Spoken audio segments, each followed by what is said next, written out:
Welcome to Đồng Nai Radio and Television Station. Here comes to the news today. President Nguyễn Xuân Phúc and the high-ranking Vietnamese delegation returned to Hanoi on December 24th, successfully concluding the state visit to Indonesia at the invitation of President Joko Widodo.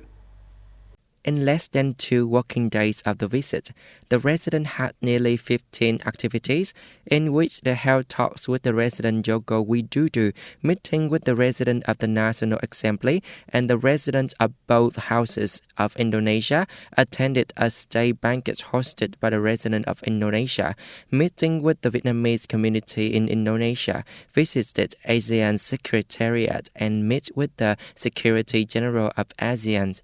During the visit, the two leaders witnessed the signing ceremony and exchanged several cooperation documents on the prevention of trafficking and illegal transportation of narcotics, psychotropic substances, and precursors, cooperating in energy and mineral resources. Meeting with the rest of the two countries to announce the results of the exchanges and talks, the two leaders said that the two sides have completed negotiations on the delimitation of the exclusive economic zones following international law, NUCLOS 1982.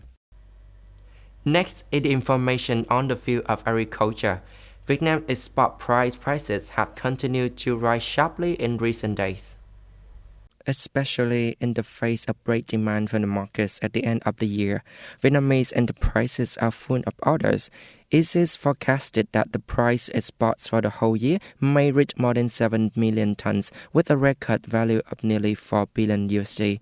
According to the Vietnam Food Association, due to the fluctuating world market and the influence of the politics, the demand for food has increased.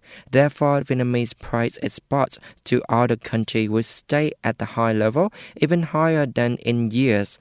It also shows that Vietnamese price has built a solid position in the international price markets. The military command of Thống Nhất District had just held a Christmas meeting in the armed forces in 2022 for more than 100 officers and soldiers of militia and self-defense force in the district.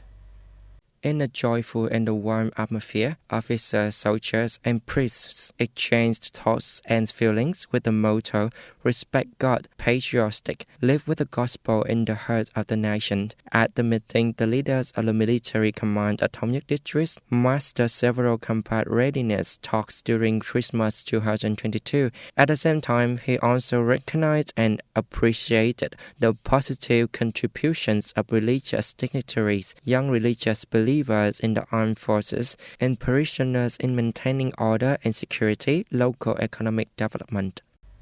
At least 7 people were killed and 58 wounded in the latest Russian attacks on Kherson, the Ukrainian residence office says. The office of the resident of Ukraine announced the number of casualties on social networks yesterday. Kherson area prosecutor says the Russian missiles were aimed at the city center. Ukrainian resident Volodymyr Zelensky says in the social media post that the signs hit were not military facilities.